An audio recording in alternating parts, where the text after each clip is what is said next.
Studio. Softy.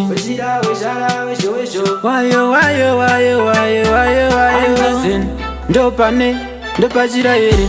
Pane vandinoda vando believer, ne vando truster. Inini wandinoda wandisinga deceive na iva ndi Mwari. Ivavo ndivo vanochengeta, ivavo ndivo vanopa rudo. Hatizambosiyana ngatizombonzwanana yogadzirisana. Yo, who gonna swipe my tears? Who gonna swipe my tears? Who gonna swipe my tears? Swipe my tears, swipe my tears. Who gonna swipe my tears? Who gonna swipe my tears? Who gonna swipe my tears? Swipe my tears, swipe my tears.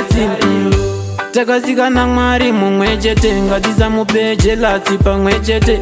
Tovengana zvimwe chete, togadzirisana seiko kumwe chete. Isu takadiwa naMwari, takasikwa image yaMwari.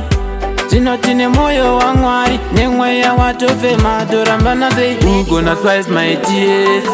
Who gonna swipe my tears? Who gonna swipe my tears? Swipe my tears, swipe my tears. Who gonna swipe my tears? Who gonna swipe my tears? Who gonna swipe my tears? Swipe my tears, swipe my tears. Ndangorambira, ndakabatira pamupendero wake Jesu. Ndakutorambira, ndichingotevera ndo vakaekwa Noa. Handingamurambe unge Jona, sehove Mwari vamudzora. Handizazovengana nekudaya kwechibayiro vakaini naAbero. Who gonna swipe my tears? Who gonna swipe my tears? Who gonna swipe my tears? Swipe my tears, swipe my tears. Who gonna swipe my tears? Who gonna swipe my tears? Who gonna swipe my tears? Swipe my tears, swipe my tears.